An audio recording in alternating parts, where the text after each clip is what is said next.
Pertama sekali mereka nak dapatkan pencerahan apa beza proklamasi darurat dengan ordinan-ordinan darurat. Dalam perlembagaan disebut berkenaan dengan dua perkara ni, proklamasi darurat dan juga ordinan-ordinan. Dengan bahasa mudahnya, proklamasi ini adalah pengisytiharan. Maknanya bila diisytiharkan darurat sebagaimana yang diperuntukkan dalam perlembagaan perkara 150, ini boleh dirujuk kepada perlembagaan 150 berkenaan dengan proklamasi darurat. Dan juga ordinan-ordinannya. Sebab bila diisytiharkan darurat, maka kuasa darurat ini adalah terletak di bawah Yang di-Pertuan Agong. Dan Yang di-Pertuan Agong lah yang mempunyai kuasa melantik siapa yang akan menjadi jawatan kuasa. Sebagaimana satu ketika tahun 69, bila berlakunya 13 Mei, peristiwa berdarah, maka pada waktu itu Perdana Menteri Tunku Abdul Rahman menghadap Yang di-Pertuan Agong, dan Yang di-Pertuan Agong setuju untuk mewujudkan Mageran, dan jawatankuasa Mageran pada waktu itu dipengerusikan oleh Timbalan Perdana Menteri Tun Abdul Razak. Cuma dalam konteks proklamasi darurat pada kali ini, ordinan darurat yang masyhurkan oleh Yang di-Pertuan Agong memperincikan bahawa kuasa eksekutif itu diberikan kepada kabinet yang dipilih ataupun dilantik sebelum proklamasi darurat. Sebelum kita bercakap soal isu pembatalan ini, elok kita pergi kepada soal kronologi, macam mana darurat ini bermula. Macam mana darurat ini bermula? Kalau kita ingat lagi, dia bermula pada bulan Oktober yang tahun lepas, apabila pada 25 Oktober buat pertama kali Yang di-Pertuan Agong memanggil Raja-Raja Melayu untuk mengadakan pertemuan dan perjumpaan. Ini adalah rentetan daripada kabinet yang bermesyuarat pada minggu tersebut membuat satu ketetapan khas untuk untuk mencadangkan diadakan darurat. Dan pada waktu itu hari Sabtu, kerana waktu itu kabinet khas itu berlangsung pada hari Jumaat. Saya ingat lagi hari Jumaat, kerana sepanjang hari Jumaat tu kita dah dengar berita-berita bahawa seolah akan ada darurat. Saya ingat Presiden menantikan apa sebenarnya perkembangan daripada mesyuarat kabinet, walaupun tidak ada seorang pun menteri yang memaklumkan perkembangan tersebut kepada Presiden UMNO pada waktu itu. Tetapi akhirnya hari Sabtu, hari Ahad 25 Oktober, Agong mengadakan pertemuan dengan sultan-sultan. Semua sekali ada 9 orang sultan, yang mana itu bukannya majlis raja-raja, itu ada perjumpaan yang secara tidak formal, kerana majlis raja-raja dia ada mesyuarat khas dia. Mesyuarat majlis raja-raja ini ada dalam perlembagaan, tetapi pertemuan ini ada pertemuan yang diadakan untuk Yang di-Pertuan Agong meminta pandangan daripada Raja-Raja Melayu berkenaan dengan cadangan daripada kerajaan untuk mengadakan ataupun untuk mengisytiharkan darurat. Pada waktu itu Yang di-Pertuan Agong telah membuat satu keputusan untuk menolak cadangan darurat sebagaimana yang diminta oleh kabinet ataupun diminta oleh Perdana Menteri mengikut perkara 1501 dan perkara 1502B, pemasyhuran darurat dan ordinan darurat kuasa-kuasa perlu 2020. Pada waktu itu kerajaan sebenarnya kalau nak ikutkan seperti mana pernah dibangkitkan oleh beberapa peguam-peguam pada waktu itu, mengatakan berlakunya krisis perlembagaan, kerana kalau mengikut perlembagaan, Yang di-Pertuan Agong tak boleh tolak nasihat yang diberikan oleh Perdana Menteri. Tetapi pada waktu itu Agong tidak bersetuju untuk darurat itu diadakan, maka tak jadi sebarang darurat. Sehinggalah pada Januari, bila keadaan politik pada waktu itu mula nampak tidak stabil, dan kalau ingat lagi pada 9 Januari Datuk Seri Ahmad Jazlan, ahli parlimen UMNO Machang, membuat sidang akhbar menarik sokongan. Dan pada waktu itu sebenarnya bila dia tarik sokongan, menyebabkan kerajaan pada waktu itu berada pada keadaan yang memang tidak seimbang, kerana dua orang yang Berhormat Mulia Kuli dan juga Datuk Jazlan menzahirkan tidak menyokong kerajaan, dan pada waktu itu daripada 111 sudah tinggal 109. Kalau ikut 109 ni sama dengan jumlah pembangkang pada waktu itu. Dan kalau ingat lagi, pada 11 Januari Perdana Menteri sekali lagi pergi berjumpa dengan yang di-Pertuan Agong untuk mencadangkan supaya dibuat proklamasi darurat, dan akhirnya dipersetujui oleh Yang-di-Pertuan Agong. Maknanya bermula daripada 11 Januari ataupun hari pertama proklamasi 12 Januari 2021, maka darurat diisytiharkan dengan alasan untuk menangani COVID. Dan itulah sepanjang yang berlangsungnya darurat ini. Memang kalau dari segi pendirian UMNO jelas, kami di peringkat UMNO memang daripada awal tidak pernah bersetuju dengan darurat ini, kerana bagi kami kesan darurat kepada rakyat itu lebih buruk. Kesan darurat kepada negara itu sebenarnya lebih dahsyat. Sebab pertama sekali, mana ada pelabur yang mahu melabur dalam sebuah negara yang diisytiharkan darurat dan menggantungkan parlimennya. Sebab kita kena ingat, pelabur yang datang dia ada dua jenis. Pertama, pelabur yang datang untuk melabur sekadar pergi membeli saham-saham ataupun masuk dalam pasaran modal kita, buat untung keluar. Ini tidak add value ataupun tidak menambah nilai kepada ekonomi. Yang kita mengharapkan adalah pelabur yang keluar yang secara besar-besaran apabila PH mula memerintah, kerana pelabur-pelabur ini sebenarnya yang datang buka kilang, buka syarikat yang menambah nilai kepada ekonomi, dan mereka ini akan datang berasaskan beberapa faktor utama, antaranya kestabilan politik. Yang kedua, kalau mereka ini datang daripada negara-negara barat, terutamanya Amerika dan juga negara-negara Eropah, mereka akan meletakkan antara asas paling penting ialah sama ada negara tersebut mengamalkan rule of law, mengamalkan sistem demokrasi yang baik, mengamalkan prinsip hak asasi manusia yang baik. Ini antara perkara yang sentiasa dijadikan prasyarat oleh kerajaan bagi negara-negara tersebut, dan mereka ini sudah tentu antara faktor yang akan menyebabkan pertimbangan nak melabur dalam negara ataupun tidak. Dia akan melihat sama ada negara tersebut stabil segi politik, dan yang kedua, kalau misalnya parlimen itu digantung dan diisytiharkan darurat, sudah tentu ini tidak akan memberikan apa-apa kesan yang positif kepada rakyat dari segi ekonominya. Itu pendirian UMNO. Yang ketiga, bagi pendirian UMNO, kita tidak bersetuju dengan pengisytiharan darurat, kerana bagi kita parlimen itu adalah instrumen penting sebagai semak dan imbang kepada suara rakyat.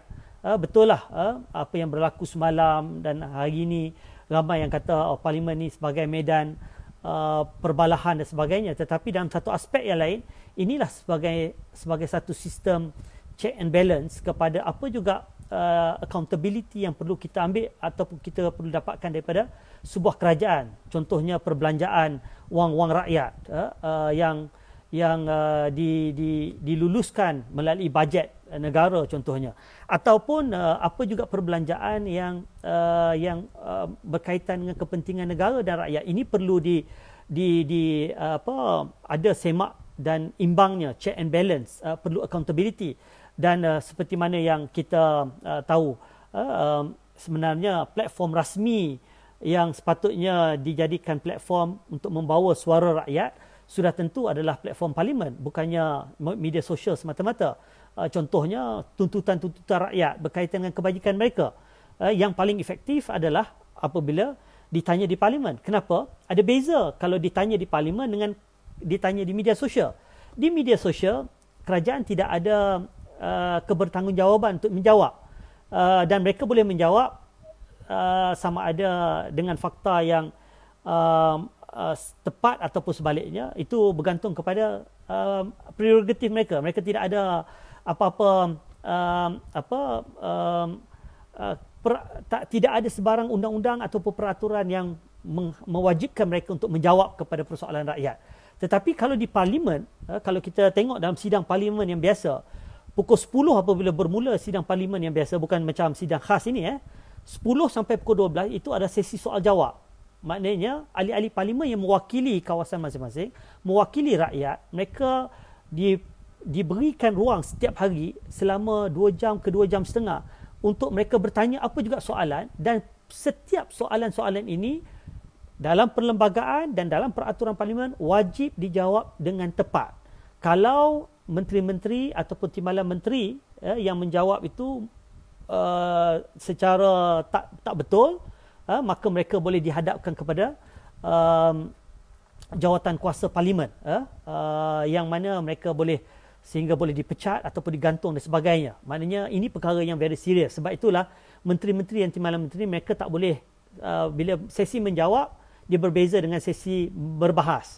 Pengalaman saya waktu jadi timbalan menteri dulu, kita kena membaca satu persatu apa yang ditulis oleh pegawai-pegawai kementerian, kerana itu adalah apa yang dikendaki oleh penanya, dan jawapan itu mesti jawapan yang tuntas, jawapan yang tepat, berasaskan data dan juga apa juga maklumat yang diberikan oleh kementerian. Itu mekanisme check and balance. Bukan itu saja, bila adanya sebarang perbelanjaan, akta yang nak dibawa, di situlah perbahasan yang akan berlaku. Walaupun kadang-kadang kita boleh tengok cara perbahasan tu menggunakan kadang-kadang bahasa yang teruk, ataupun itu semua yang dipanggil sebagai tidak berparlimen, tidak mengikut etika parlimen. Itu semua yang perlu moderate oleh speaker. Okey, itu pendirian UMNO. Sebab itulah UMNO membuat pendirian ini dalam beberapa ketetapan. Kita buat pendirian kita dalam mesyuarat Majlis Kerja Tertinggi pada 29 Oktober, pada 25 April 2021, pada 16 Jun 2021, dan yang terbaru pada 7 Julai. Bahkan sebelum isu proklamasi darurat ini betul-betul dibuat pada 11 Januari, kita menyatakan pendirian kita kepada Yang di-Pertuan Agong, dan kita membuat kenyataan daripada hasil mesyuarat Majlis Kerja Tertinggi bahawa kita menjunjung titah tuanku untuk tidak bersetuju dengan cadangan darurat. Tapi apabila 11 Januari proklamasi darurat itu diadakan, kita menyatakan pandangan kita bahawa darurat ini tidak wajar untuk diadakan. Betul, benar, kita ada menteri-menteri dan timbalan menteri kita, menteri-menteri yang mewakili kita. Sebab itulah walaupun mereka peringkat awal tidak memaklumkan kepada kita keputusan kabinet, tetapi apabila Majlis Kerja Tertinggi bermesyuarat, kita telah membuat ketetapan bahawa apabila 1 Ogos mesti tidak diteruskan. Dan sebab itulah dalam mesyuarat pada 25 April 2021, keputusan kita tegas. Kita mengatakan bahawa, mengambil semangat daripada Perhimpunan Agong UMNO juga, bahawa kita tidak mahu darurat ini diteruskan selepas 1 Ogos. Dan pada waktu itu, saya ingat lagi Datuk Seri Ismail Sabri sebagai Naib Presiden yang mewakili UMNO dalam kabinet sebagai Menteri Kanan pada waktu itu, memberikan komitmennya, menyatakan bahawa sekiranya, ini saya quote, sekiranya darurat tetap diteruskan selepas 1 Ogos, maka ahli-ahli parlimen akan menarik sokongan, dan menteri-menteri, timbalan-timbalan menteri, pengurusi-pengurusi GLC daripada UMNO akan meletakkan jawatan. Itu komitmen yang diberikan oleh Datuk Seri Ismail Sabri, dan dimuktamadkan dalam resolusi Majlis Kerja Tertinggi pada 25 April 2021. Dan perkara ini kita maklumkan kepada Yang di-Pertuan Agong. Sekali lagi, pada 16 Jun, pada 11 Jun 2021, lebih kurang sebulan yang lepas, kalau kita ingat lagi, buat pertama kali Agong memanggil ketua-ketua parti. Ini sebenarnya unconventional, kerana secara konvensionalnya, secara prinsipnya, tradisinya, Agong ni hanya bertemu dengan Perdana Menteri ataupun ketua negara ataupun the government of the day, kerajaan yang ada pada waktu itu. Amat jarang sekali Agong ini bertemu dengan wakil-wakil parti politik, kerana dari segi perlembagaannya ataupun dari segi konvensionnya, Agong hanya bertemu dengan kerajaan. Agong tak bertemu dengan parti politik. Tetapi pada minggu itu, giliran UMNO ada 11 Jun. Sebelum itu, pertemuan agung dengan Presiden PKR, Presiden DAP, Presiden Amanah, Presiden PAS dan sebagainya. Pertemuan-pertemuan ini agung nak dengar sendiri daripada parti-parti politik berkenaan dengan isu semasa. Dan di pihak UMNO pula, pada waktu itu Presiden mewakili UMNO, satu-satunya parti yang membawa warkah, yang menulis warkah, kerana kita di peringkat pimpinan membuat ketetapan ataupun nasihat daripada Timbalan Presiden sendiri, Datuk Seri Muhammad Hassan, kepada Presiden supaya biar nak elakkan daripada fitnah orang dan tohmahan orang, nanti orang kata Presiden ni bincang benda lain. Lebih baik Presiden membawa pendirian parti dan tulis secara rasmi kepada tuanku dan baca kepada tuanku masa pertemuan itu. Apa dia dalam kandungan isi warkah itu? Antaranya ialah Presiden memberikan keputusan ataupun resolusi parti dari segi Perhimpunan Agung UMNO dan juga Majlis Kerja Tertinggi berkenaan dengan pendirian-pendirian parti. Dan antaranya yang disebutkan ada 4 perkara yang boleh saya kongsikan. Pertama ialah kita membuat ketetapan bahawa darurat tidak wajar diteruskan selepas 1 Ogos 2021. Ingat UMNO memberikan pandangan ini kepada Yang di-Pertuan Agong pada 11 Jun lagi, pada pertemuan Presiden, dan perkara itu ditulis dalam bentuk warkah dan diserahkan kepada Yang di-Pertuan Agong dan dibaca oleh Presiden mewakili parti. Antaranya ialah perkara yang paling penting ialah pertama ialah darurat tidak wajar diteruskan selepas 1 Ogos. Kenapa? Sebab alasan kita yang paling utama, ternyata darurat ini tidak banyak boleh membantu rakyat, tetapi lebih banyak memudaratkan. Apa dia memudaratkan? Kompaun-kompaun yang luar biasa melampaunya, sampai RM10,000, sampai RM50,000.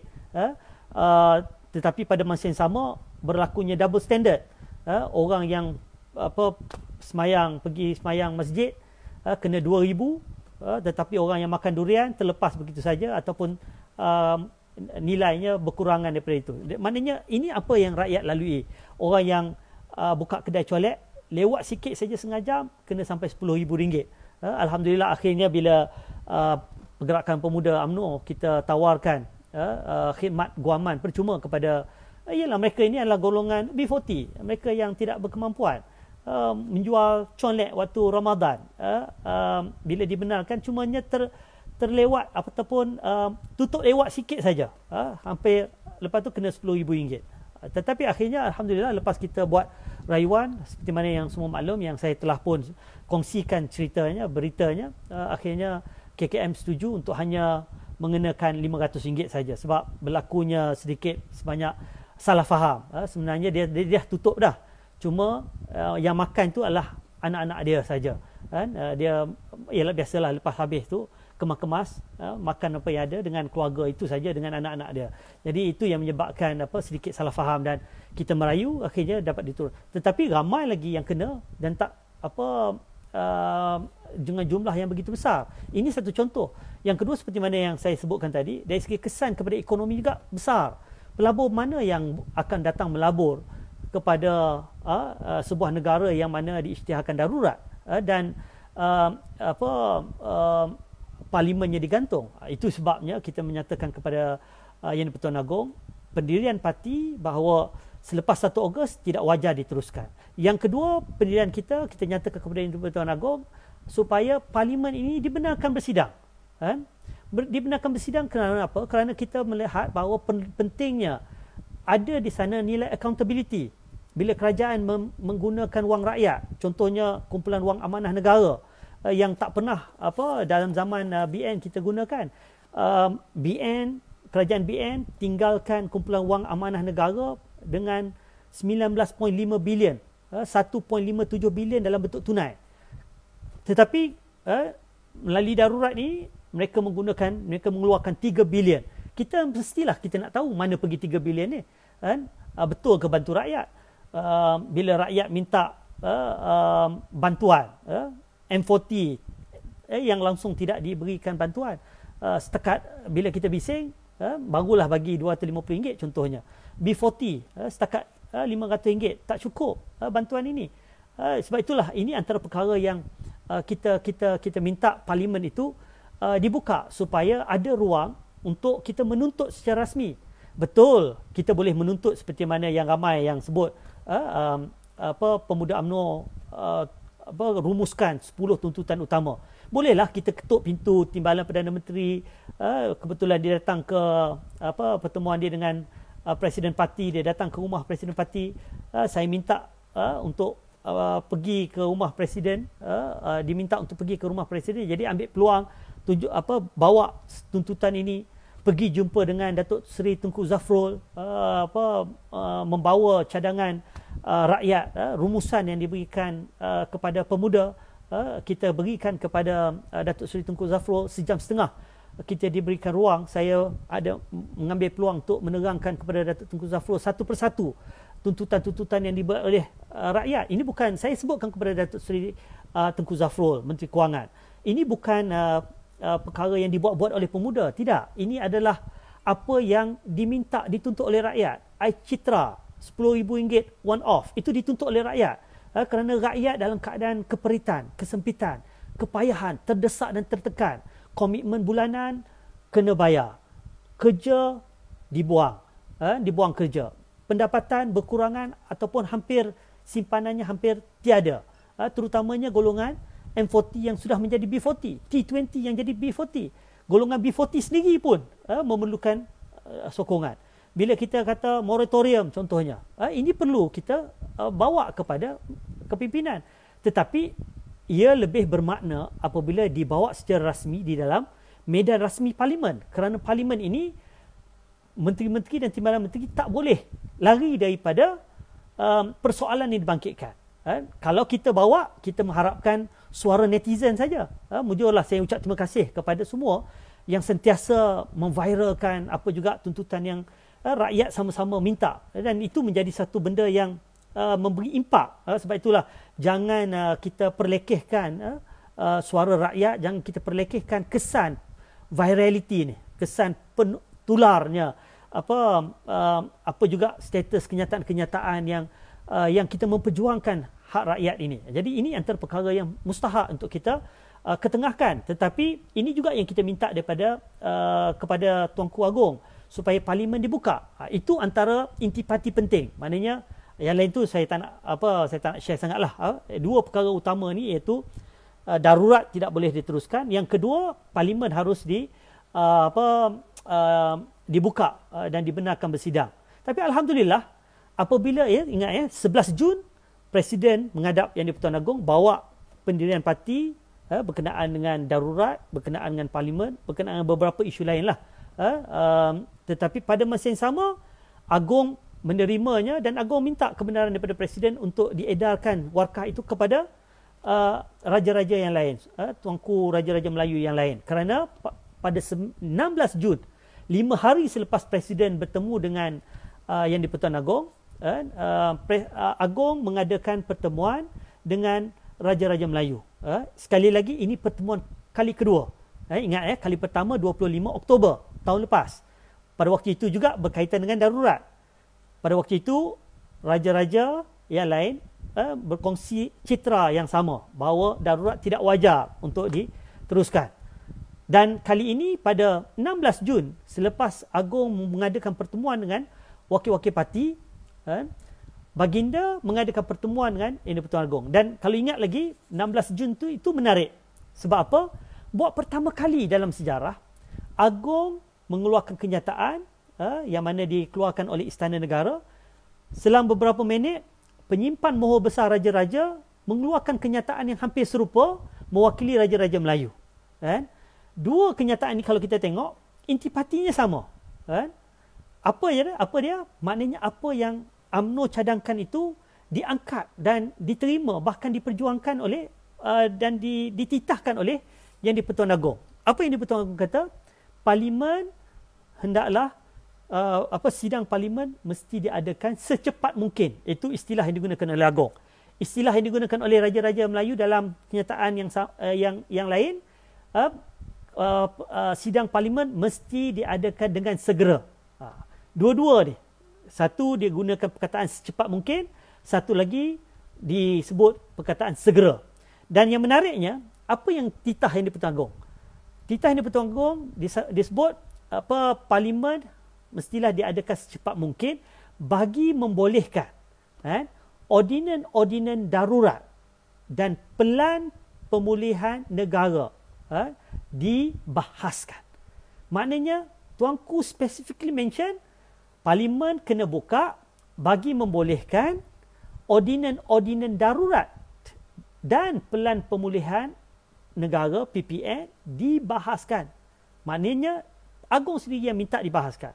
Dan ini juga zahirkan oleh Raja-Raja Melayu. Maknanya memang jelas bahawa parlimen yang diminta untuk dibuka ini bukan parlimen yang macam sekarang ni, sidang khas. Tetapi parlimen yang boleh bersidang seperti biasa bagi membolehkan perbahasan dan pengundian berlaku. Kenapa soal pengundian ini berlaku? Sebab kalau kita tengok kenapa sebelum saya bercakap soal pengundian ni, kita tengok bila 16 Jun itu Agong keluarkan kenyataan, apa respon kerajaan? Kerajaan 2 hari sepi, tak membuat apa-apa kenyataan. Bahkan Datuk Menteri Agama, Menteri Undang-Undang Datuk Seri Taqiyuddin seolah-olah memperlekehkan pula apa yang titah Agong dengan mengatakan bahawa secepat mungkin ni mungkin bulan 9, boleh bulan 10 dan sudah tentu ini yang menjadi polemik bila Tuanku Agong kata secepat mungkin, dia bukan tunggu bulan 9, bulan 10, kena secepat mungkin lah. Baca balik titah yang di-Pertuan Agong melalui kenyataan media Istana Negara, dan satu lagi ialah kenyataan media daripada penyimpan mohon besar raja-raja, yang dua-dua menggunakan perkataan secepat mungkin dan segera. Itu jadi polemik sekejap. Dan bila kerajaan yang amat berhormat Perdana Menteri melalui kenyataan media yang dikeluarkan oleh pejabat Perdana Menteri keluarkan kenyataan, dia kata ambil maklum dengan apa yang dibangkitkan oleh di-Pertuan Agong. Dan ini sebenarnya menggambarkan seolah-olah semacam ada satu hubungan yang tidak smooth, tidak lancar antara kerajaan dengan istana. Kerana istana memberikan notis ataupun titah yang jelas supaya parlimen itu dibuka, tapi akhirnya perkara itu didiamkan, tidak dibuat apa-apa kenyataan. Itu yang menyebabkan UMNO membuat mesyuarat khas di peringkat Biro Politik, yang mana kalau ingat lagi Presiden keluarkan kenyataan selepas daripada mesyuarat Biro Politik itu, memberikan tempoh 14 hari untuk kerajaan respon kepada tuntutan ataupun titah tuanku yang minta parlimen dibuka. Itu adalah desakan daripada UMNO, kerana pada waktu itu UMNO buat satu mesyuarat khas secara maya online, Biro Politik yang sebenarnya sebahagian disebarkan. Pada waktu itu kita memberikan penghujahan, kepimpinan berbincang panjang lebar. Pertama, UMNO ini perkara 3 dalam perlembagaan, fasal 3 dalam perlembagaan UMNO, asas penubuhan UMNO adalah untuk salah satunya selain daripada mempertahankan membela agama Islam dan orang Melayu, kepentingan orang Melayu, tetapi yang paling penting juga ialah dalam fasal 3 perlembagaan UMNO menyebut bahawa UMNO adalah parti yang sentiasa membela dan mempertahankan institusi Raja-Raja Melayu. Jadi bila Raja-Raja Melayu sudah bertitah minta supaya parlimen dibenarkan bersidang untuk membahaskan ordinan-ordinan darurat. Sebab itulah mau tak mau kita kena sambut kenyataan tuanku ini. Dan kita bagi tempoh 14 hari. Yang sedikit jadi polemik. Orang faham seolah-olah 14 hari kita bagi tempoh untuk keluar daripada kerajaan. Tidak. Kita bagi tempoh 14 hari supaya kerajaan mesti respon. Sebab kerajaan pada waktu itu senyap, sunyi. Tak respon langsung terhadap titah yang di-Pertuan Agong. Cukup 14 hari barulah Perdana Menteri sekali lagi keluarkan kenyataan akan diadakan sidang parlimen pada 26 hari bulan lah. Itu pun dia tidak senaraikan apa aturan mesyuarat. Tak apalah, yang penting dia respon. Itu yang bermulanya yang mana kita buat ketetapan bahawa kita harus sentiasa membela dan mempertahankan titah raja. Okey. Kembali kepada apa yang berlaku semalam, kan? Pada 26 Jun, bila mana pada permulaan persidangan sebelum aturan mesyuarat untuk Tan Sri Muhyiddin Yassin membentangkan berkenaan dengan plan pemulihan negara ini, apa yang berlaku kita boleh tengok pembangkang di kalangan ahli-ahli parlimen PH mula mempersoalkan kenapa diadakan mesyuarat khas sahaja, bukan sidang biasa, sidang penuh. Sebab apa? Sebab apabila titah raja menyebut soal perlu dibahaskan, apa yang perlu dibahaskan? Proklamasi darurat dan ordinan-ordinannya. Kan? Ini adalah seiring dengan apa yang ada di dalam peruntukan perlembagaan. Dalam perkara 150/3 kan, disebut bahawa ordinan-ordinan ini hendaklah dibentangkan kan, kepada ahli-ahli parlimen, kepada dua majlis, Dewan Rakyat dan Dewan Negara. Dan sekiranya ia tidak dimansuhkan lagi, maka dia perlu dibahaskan dan ahli-ahli dua majlis ini perlu menentukan sama ada kan, ordinan-ordinan ini nak diluluskan ataupun nak dibatalkan, ataupun istilah bahasa Inggeris perlembagaan disebut annul, to annul, ataupun untuk membatalkan perkara ataupun melibatkan ordinan-ordinan ini kan. Betul kan, proklamasi darurat Agong kata jangan diteruskan selepas 1 Ogos kan? Tetapi itu semua kuasa Perdana Menteri untuk menasihati Agong sama ada perlu diteruskan ataupun tidak. Jadi perdebatan yang kuat berlaku semalam antara pembangkang dengan kerajaan. Akhirnya Datuk Seri Taqiyuddin sebagai Menteri Undang-Undang bangkit dan dia sebutkan bahawa pertama dia sebut pasal proklamasi darurat. Kerajaan telah pun membuat keputusan bahawa kerajaan tidak akan menasihati Yang di-Pertuan Agong untuk darurat ini diteruskan selepas 1 Ogos. Itu bagus. Maknanya itu berseiringan dengan apa yang dikehendaki oleh rakyat, apa yang dibawa oleh UMNO dipersembahkan kepada Tuanku Agong, dan Tuanku Agong sambut perkara itu sebagai titahnya yang dikeluarkan, yang mana kita semua baca bahawa darurat ini tidak boleh diteruskan selepas 1 Ogos ataupun tidak harus diteruskan selepas 1 Ogos. Kalau istilah yang digunakan oleh raja-raja penyimpan mahu besar raja-raja Melayu, pemerintahan darurat ini mestilah tidak diteruskan selepas 1 Ogos. Tapi kena ingat, dalam perlembagaan ada beza antara proklamasi darurat dan ordinan-ordinan darurat. Apa beza dia? Proklamasi adalah pengisytiharan. Pengisytiharan darurat yang mana darurat itu akan diisytiharkan berlaku pada tarikh ataupun pada tempoh-tempoh tertentu. Seperti mana yang kita tahu dalam konteks darurat kali ini bermula daripada 11 Jun, 12 Jun sehinggalah 1 Ogos. Itu tarikh dia. Kan? Kalau nak diteruskan, maka Perdana Menteri mesti menasihati Agong untuk diteruskan. Kan? Tetapi apabila Taqiyuddin beritahu semalam bahawa keputusan kabinet, keputusan kerajaan, dia tidak akan teruskan darurat ini, maksud dia tidak akan menasihati Yang di-Pertuan Agong untuk memperpanjangkan atau memanjangkan selepas daripada 1 Ogos. Itu bagus. Tetapi yang kedua, dalam perlembagaan menyebut berkenaan dengan ordinan.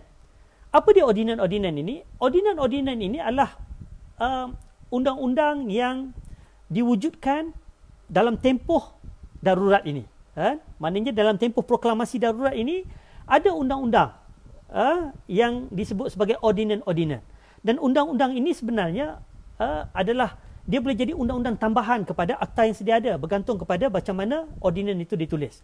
Tetapi yang paling penting dalam konteks ini, ada 6 ordinan yang diluluskan dalam tempoh darurat ini. Dan kelulusan ordinan-ordinan ini adalah dibuat di bawah kuasa mutlak Yang di-Pertuan Agong.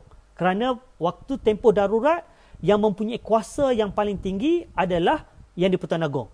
Dan dalam ordinan darurat disebutkan bahawa kuasa eksekutif diperturunkan oleh Yang di-Pertuan Agong ataupun diberikan kepada anggota kabinet yang dilantik sebelum proklamasi darurat.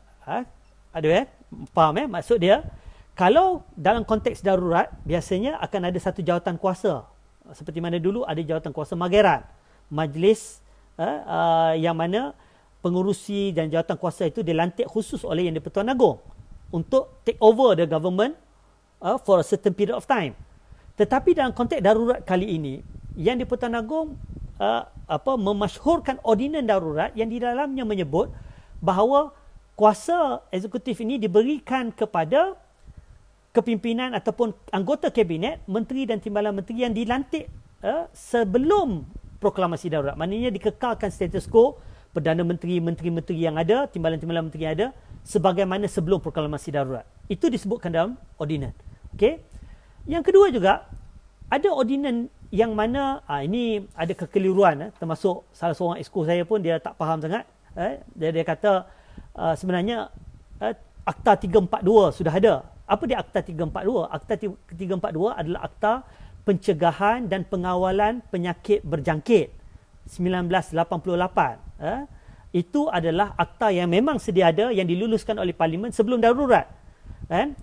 Salah satu contohnya, apa isi kandungan akta ini, kesalahan yang terkait dengan akta ini boleh dikenakan kompaun sehingga RM1,000. Itu disebut dalam Akta 342. Nombor akta tu Akta 342. Apa dia? Akta Pencegahan dan Pengawalan Penyakit Berjangkit 1988. Tetapi bila darurat diproklamasikan, maka sebuah ordinan baru diluluskan oleh kerajaan, oleh Yang di-Pertuan Agong. Of course lah kerajaan yang prepare ordinan ini. Apa dia ordinan dia? Ordinan ni adalah cerminan kepada akta ini. Dinamakan Ordinan Pencegahan dan Pengawalan Penyakit Berjangkit. Kuasa Perlu 2021. Dalam ordinan ini, apa yang beza dengan akta? Ordinan ini telah memberikan kuasa yang lebih kepada penguatkuasa dan kerajaan, termasuk nilai kompaun dinaikkan daripada RM1,000 di bawah Akta 342 itu kepada RM10,000 sehingga RM50,000. Yang ini yang betul-betul menekan rakyatnya. Dan akta ini, ordinan ini banyaklah perkara-perkara yang terkait dia. Ini salah satu ordinan. Ada 5 lagi ordinan yang lain. Semua sekali ada 6 ordinan. Salah satu ordinan lagi ialah ordinan darurat kumpulan wang amanah negara. Yang mana ordinan tersebut membolehkan kerajaan menggunakan wang daripada kumpulan wang amanah negara pada bila-bila masa. Maknanya tanpa perlu pergi kepada Parlimen, tanpa perlu diluluskan oleh Parlimen dari segi bajet, mereka boleh ambil duit ni bila-bila masa. Dan kerajaan memang pun mengambil wang ini, 3 bilion ringgit untuk tambahan kepada vaksin yang pernah jadi isu bila digunakan wang kumpulan wang amanah negara ni. Macam mana kerajaan gunakan wang ini?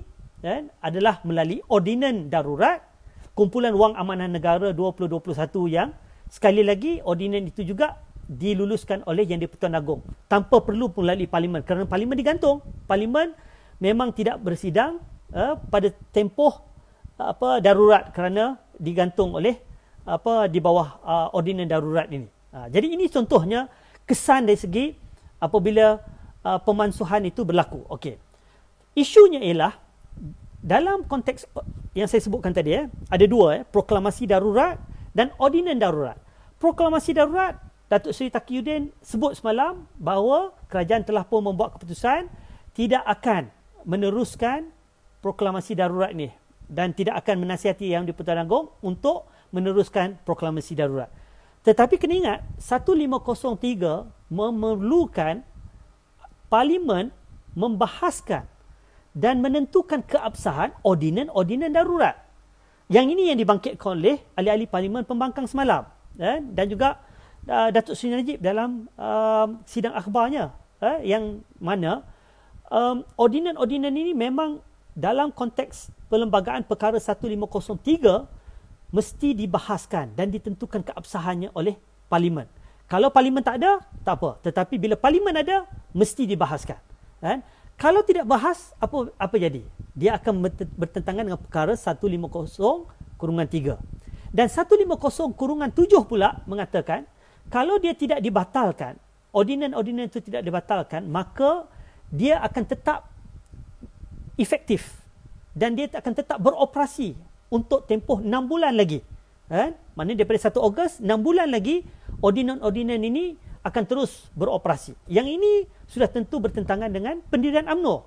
Sebab itulah UMNO mengeluarkan kenyataan sehari sebelum Parlimen bersidang, kita mengarahkan ataupun Presiden mengarahkan untuk ahli-ahli Parlimen ikut apa keputusan Majlis Kerja Tertinggi dalam 5 mesyuarat, menetapkan bahawa kita mesti menzahirkan pendirian UMNO. Kita tak setuju dengan darurat ini dengan cara mesti minta kepada Parlimen agar ia dibahaskan.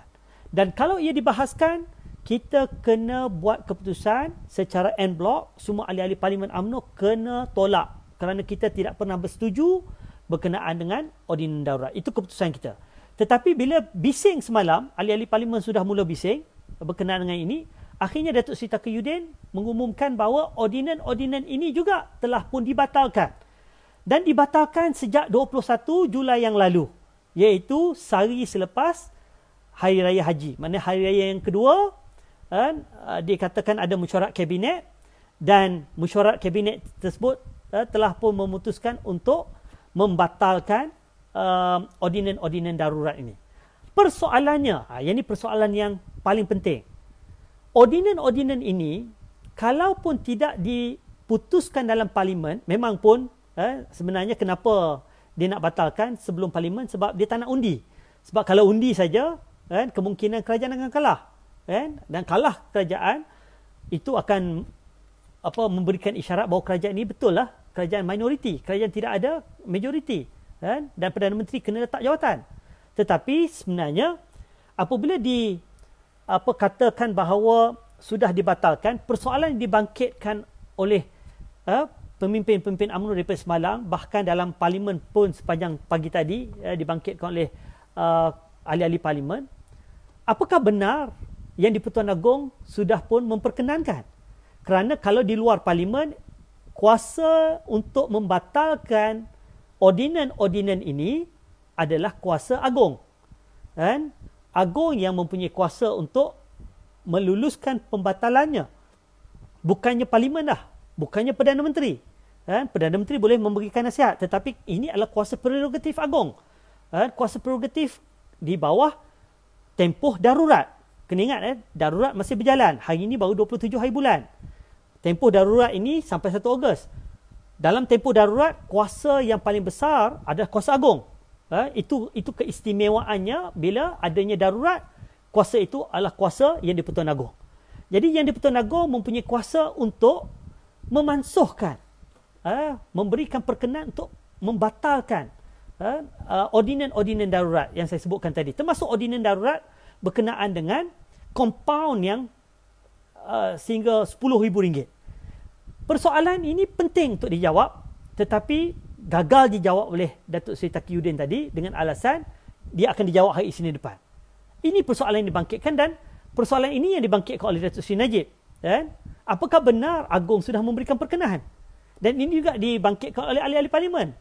Betul ke Agong sudah memperkenan? Kalau Agong memperkenan, apa susah sangat? Sebab selama ni pengisytiharan darurat pun dibuat satu perutusan rasmi. Jadi kalau dibatalkan, apa salahnya buat perutusan juga? Tunjukkan bukti bahawa Agong sudah memperkenankan untuk dia dimansuhkan. Tetapi apa yang kerajaan sebut bahawa it has already been revoked. Itu istilah yang digunakan oleh Datuk Seri Taqiyuddin. Maknanya dia sudah di-annul, dia sudah dimansuhkan. Jadi tak timbul lagi, berbangkit lagi soal perlu untuk dibahaskan dalam Parlimen kerana ia tidak relevan. Jadi itu isunya. Kena faham apa yang dibangkitkan bukan sangat soal pendirian UMNO ni, kita setuju atau tidak dia batal. Kita setuju. Memang kita pun daripada awal darurat ini kita memang tak setuju untuk dia wujudkan. Bahkan lebih banyak mudarat. Dan memang ternyata gagal. Kenapa saya kata gagal? Sebab sepanjang darurat ini, kalau kita tengok statistik pada 12 Januari, hari pertama darurat, kes COVID 3,309. Hari ini, 27 Julai, 3 hari sebelum darurat ni tamat, kes COVID adalah 16,117. Jumlah kes COVID pada hari pertama darurat hanya 141,533. Hari yang 3 hari berbaki saja lagi, maknanya dalam tempoh darurat selama 6 bulan ini, daripada Januari sampai Julai ni, hampir 7 bulan ni, sudah mencecah 1,044,071 kes. Kematian pula, jumlah kematian pada hari pertama darurat pada 12 Januari adalah sebanyak 559 kes kematian. Tetapi selepas darurat dilaksanakan, yang berbaki hanya 3 hari saja lagi sebelum habis, sudah mencecah 8,408. Dan hari ini antara yang tertinggi, 207 kematian. Maknanya perbezaan daripada hari pertama sampai hari yang ke 100 berapa saya tak ingat. Maknanya berbaki 3 hari saja lagi, ada 7,849 perbezaan dia. Kes kematian. Ini nyawa manusia ini. Yang dikatakan COVID ini boleh membantu rakyat, boleh menangani COVID. Apa buktinya? Tak boleh. Itu sebab daripada awal UMNO tak bersetuju. Bahkan saya selaku Ketua Pemuda UMNO beberapa kali kita membuat kenyataan berkenaan dengan ini. Bahkan untuk membantu rakyat. Kalau betul membantu rakyat, kalau ingat lagi, beberapa kali saya keluarkan kenyataan, minta Menteri Kewangan, minta kerajaan gunalah kuasa di bawah ordinan darurat yang memberikan kuasa kepada kerajaan. Untuk apa? Untuk mengarahkan bank-bank bagi moratorium secara automatik, menyeluruh, tanpa faedah terakru. Ini apa yang kita minta. Tetapi ternyata Menteri Kewangan pun mengakui dia pun tidak seragamkan bagaimana penawaran moratorium yang dibuat oleh bank-bank. Bahkan peringkat awal bila saya keluarkan kenyataan ini, dia boleh keluar kenyataan balas. Dia kata Menteri Kewangan tak ada kuasa. Saya kata ada kuasa. Pertama, ordinan darurat ini. Kuasa-kuasa perlu 2021 yang memberikan kuasa kepada kerajaan untuk mengambil alih aset, untuk mengambil alih hospital.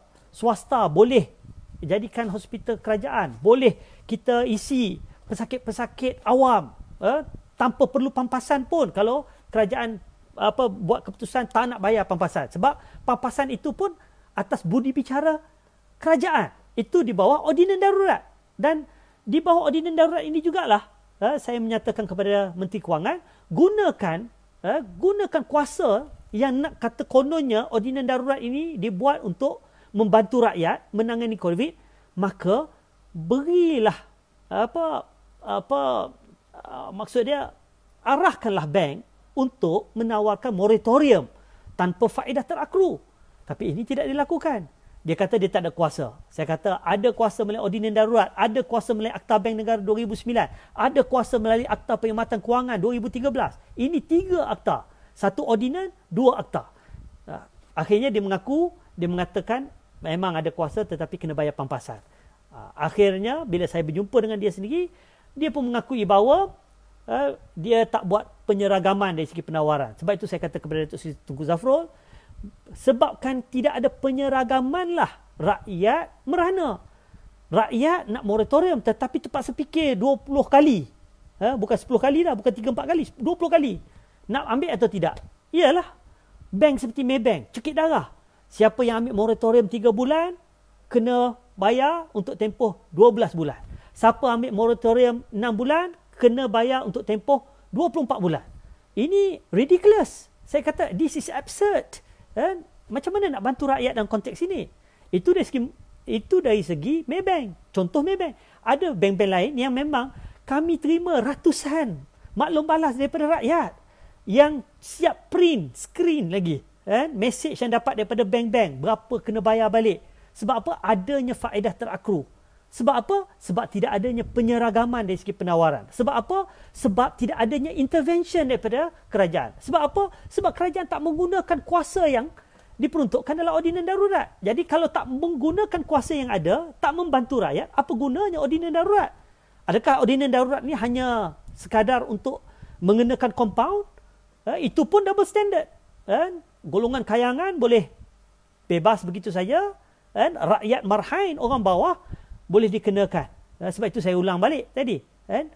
23 Julai, kalau betul 21 Julai sudah dimansuhkan, maknanya RM2,000 kompaun yang dikenakan kepada warga asing yang semayang. Ialah kita pun tak setujulah. Mereka melanggar SOP solat Jumaat Hari Raya beramai-ramai dan menimbulkan keresahan masyarakat awam, tetapi janganlah diperlakukan bagaikan mereka ni pesalah jenayah, dipakaikan dengan baju lokap dengan begitu saja, walaupun mereka ini adalah warga asing, tetapi atas dasar kemanusiaan, atas dasar saudara se-Islam, seagama, kenalah hormati mereka. Ialah compound, tetapi jangan malukan.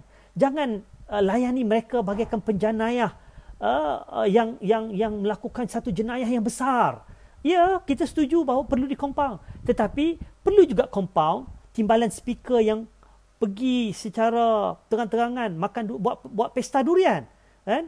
Mula-mula tipu rakyat, tipu orang, tipu kata apa? Oh, ini gambar lama, tapi rupa-rupanya memang betul. Lepas tu tukar statement, kan? Akhirnya keluar pula Tuhan punya kuasa. Satu lagi, kan? Boleh pergi pula homestay, kan? Sebab itulah orang kata kita kena stay at home, bukannya homestay. Ada beza antara stay at home dengan homestay. Itu ada beza. Rupanya bukan sahaja setakat homestay, adanya macam-macam majlis dan sebagainya. Ini melanggar SOP. Ini timbalan speaker sendiri yang tidak menunjuk contoh yang baik. Tapi kita tak dengar berapa yang dikenakan. Dan banyak lagi lah kes-kes yang saya rasa netizen lebih maklum berkenaan dengan ini. Sebab itu kita rasakan bahawa ordinan-ordinan darurat ni mesti dibatalkan. Macam mana nak dibatalkan? Ada dua kaedah untuk pembatalan ini dari segi perlembagaan. Pertama, dibatalkan dengan perkenaan agung sekiranya dibuat dalam tempoh proklamasi darurat dan di luar sidang parlimen. Okay? Tetapi kalau berlakunya sidang parlimen, satu lagi kaedah ialah mengikut perkara 1503, dia mesti dibahaskan dan diputuskan dalam parlimen oleh dua-dua majlis. Maksud majlis ini Dewan Rakyat dan juga Dewan Negara. Itu jelas. Saya ulang macam mana cara nak memansuhkan ordinan-ordinan darurat, bukan proklamasi darurat ya. Ramai tadi yang confused. Lepas tu dia kata, apa lagi doktor nak ni? Proklamasi kan dah dikatakan tidak diterus. Saya kata betul, tetapi cara kena buat dengan betul. Jangan tipu rakyat. Jangan mainkan nama agung. Jangan buat sesuatu yang menyebabkan orang akan kata kerajaan ni tak ada berperaturan ke? Tak ada satu sistem ke? Itu maksud saya. Okey, proklamasi darurat sudah pun diisytiharkan oleh Menteri semalam bahawa dia tidak akan diteruskan. Maksud dia sebutkan dia tidak akan menasihati Yang di-Pertuan Agong untuk mengadakan proklamasi fasa 2 contohnya. Itu dah dijelaskan. Tetapi ada satu lagi aspek yang penting, iaitu ordinan-ordinan darurat yang mesti dibatalkan juga. Kalau tidak dibatalkan, dia akan take effect for another 6 months. Untuk 6 bulan akan datang, ordinan ini masih terpakai. Dan kalau terpakai, compound boleh dikenakan kepada rakyat-rakyat biasa ni. Itu yang kita perjuangkan supaya mesti dihentikan. Cuma macam mana nak dihentikan? Dia ada dua kaedah. Saya ulangi. Pertama, kuasa yang di-Pertuan Agong yang mempunyai kuasa mutlak untuk membatalkannya sebagaimana kuasanya untuk memasyhurkan ataupun meluluskan ordinan-ordinan darurat dalam tempoh proklamasi darurat ketika sidang parlimen tidak ada. Maknanya itu satu option. Option yang kedua ataupun pilihan yang kedua adalah ketika sidang parlimen ketika parlimen bersidang, maka perkara 150/3 menyatakan bahawa sekiranya ia belum lagi dimansuhkan, maka ordinan-ordinan ini hendaklah dibentangkan dan dibahaskan untuk ditentukan keabsahannya, sama ada untuk diluluskan ataupun annul, untuk dimansuhkan, dibatalkan.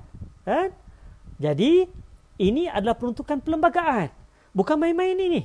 Sebab setiap ahli parlimen bersumpah setia untuk memelihara dan mempertahankan perlembagaan persekutuan. Kena ingat tu, ini bukan main-main dengan nama Allah, untuk mempertahankan perlembagaan persekutuan. Jadi ini mesti diikuti. Itu yang dibangkitkan. Jadi bila orang bising, Datuk Taqiyuddin mengatakan bahawa ia sudah pun di-revoked. Di-revoke salah lah. Maknanya dibatalkan. Ataupun it has already been revoked.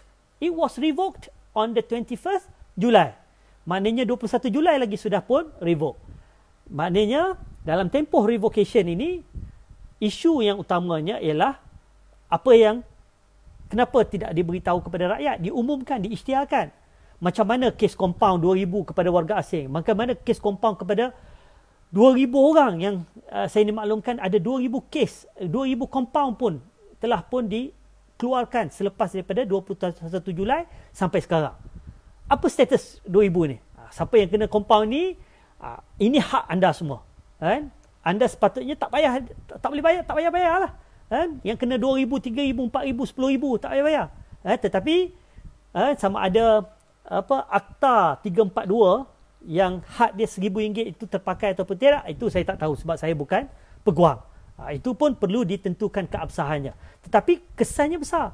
Kesannya juga macam mana status perbelanjaan selepas daripada 21 Julai sampai sekarang.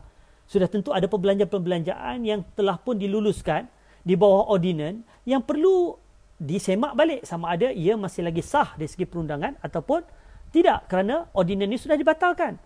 Dan satu lagi yang paling menarik apabila peguam terkemuka Datuk Hanif Khatri mengeluarkan kenyataan semalam, dia mempersoalkan soal keabsahan status kabinet yang ada. Kerana kabinet yang ada ini adalah kabinet darurat. Kabinet darurat adalah kabinet yang diberikan kuasanya oleh Yang di-Pertuan Agong melalui ordinan-ordinan darurat. Melalui ordinan darurat disebutkan secara jelas bahawa Perdana Menteri, menteri-menteri kabinet, timbalan menteri ini diberikan kuasa oleh Yang di-Pertuan Agong di bawah ordinan ini sebagaimana yang dilantik sebelum proklamasi darurat. Maknanya mereka mengekalkan, ordinan darurat mengekalkan status quo. Perdana Menteri, menteri, timbalan menteri, portfolio mereka yang ada sebelum darurat diproklamasikan pada 12 Januari, mereka ini adalah orang yang sama untuk berada sebagai kabinet darurat. Sepanjang darurat ini berlangsung, sepanjang ordinan-ordinan darurat ini masih efektif. Okay? Tetapi the minute ordinan darurat ini dimansuhkan dalam tempoh proklamasi darurat yang belum pun lagi tamat, mana kita masih lagi dalam konteks darurat ni. Walaupun ordinan darurat dimansuhkan, tetapi darurat masih lagi berjalan. Sehingga 1 Ogos kita ada 3 hari lagi berbaki. Apakah status Perdana Menteri? Apakah status timbalan Perdana Menteri? Apakah status menteri-menteri kabinet dan timbalan-timbalan menteri? Ini suatu perkara besar ni. Ini yang perlu dirungkaikan, perlu diperjelaskan kepada rakyat. Sama ada Perdana Menteri hari ini sebenarnya tidak sah lagi. Sebab kuasanya sudah diambil ataupun ditarik. Sekiranya benar, ordinan-ordinan ini sudah pun di-revoked ataupun dibatalkan pada 21 Julai. Tapi macam mana saya katakan tadi, persoalan besar juga, betul ke Agong sudah pun memperkenankan. Sebab sampai hari ini sunyi sepi. Biasanya Istana Negara akan keluarkan kenyataan. Tapi sehingga sekarang Istana Negara tak keluarkan sebarang kenyataan. Dan kalau kita lihat daripada lenggok bahasa ataupun cara Datuk Taqiyuddin menjawab tadi di Parlimen, seolah-olah dia takut dah nak menggunakan perkataan Agong perkenankan. Dia kata tunggu sampai hari Isnin depan. Jadi antara esok sampai hari Isnin masih lagi drama belum berakhir. Drama yang paling besar sekali persoalannya, apakah Agong akan membuat perkenannya? Kalau memperkenankan, apakah dia akan backdated kepada 21 Julai? Yang ini kita tunggulah titah Yang di-Pertuan Agong, dan kita mohon agar Yang di-Pertuan Agong dapat memberikan pencerahan dan penyegaran kepada kita semua. Jadi inilah sebenarnya yang penting untuk kita faham. Saya jelaskan supaya kita tidak ada isu dari konteks kefahaman kita, penyelarasan, supaya tak nampak bahawa ini bukan isu politik, ini isu besar ni. Daripada awal, saya ulangi, UMNO tidak pernah bersetuju, bahkan menolak proklamasi darurat. Apatah lagi ordinan-ordinan darurat yang jelas menekan rakyat, yang jelas tidak memberikan sebarang keuntungan kepada rakyat. Dan ini tanpa darurat pun kerajaan boleh menangani COVID lah. Tapi menangani COVID ni pun kita sebenarnya gagal. Dari segi kita minta total lockdown pun tak buat. Total lockdown ini bila Perdana Menteri isytiharkan total lockdown, rupanya bukan total lockdown, separuh masa. Ini antara perkara yang kita bangkitkan. Okey. Ada siapa nak VC ke? Di pukul apa? Dah pukul 12 jadi hari ni saya harap semua faham lah untuk kita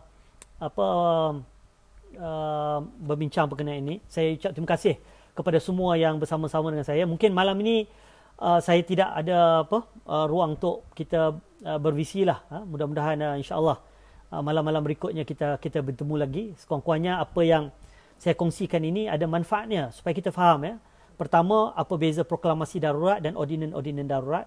Yang kedua, kenapa isu pemansuhan ini perlu kita dapat penjelasan yang tuntas daripada kerajaan supaya tidak timbul polemik berkenaan dengan keabsahan status ordinan-ordinan darurat.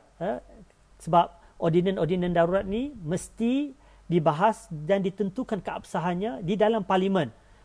Kalau ia belum lagi dimansuhkan. Tetapi kalau ia sudah dibatalkan ataupun dimansuhkan di luar parlimen, sepanjang proklamasi darurat, dia hanya boleh dilakukan oleh Yang di-Pertuan Agong. Dia tak boleh dilakukan oleh kerajaan. Dan sehingga hari ini kita belum dapat kepastian sama ada Agong benar-benar membuat pengesahan ataupun tidak. Dan ini antara kita akan menantikan perkara ini, dan mudah-mudahan yang paling penting kita minta sebagai kerajaan jangan lagi bermain bersandiwara dalam hal ini. Perjelaskan dengan betul kepada rakyat supaya rakyat tidak keliru. Dan yang kedua, tolonglah penuhi segala tuntutan rakyat yang rakyat minta. 10 tuntutan yang kami telah bangkitkan. Alhamdulillah, saya ucap terima kasih sekali lagi kepada Datuk Seri Ahmad Maslan sebab membawa suara pemuda dan suara rakyat sebenarnya. Apa yang pemuda bangkitkan 10 tuntutan utama itu adalah rumusan daripada apa yang rakyat hendaki, dan semalam telah pun dibangkitkan, dan kita tunggu apa sebenarnya respon daripada Menteri Kewangan dalam parlimen mungkin esok ataupun lusa, kerana saya pun dah berbincang dengan Datuk Seri Najib. InsyaAllah Datuk Seri Najib sekali lagi akan membawa suara kita semua ni.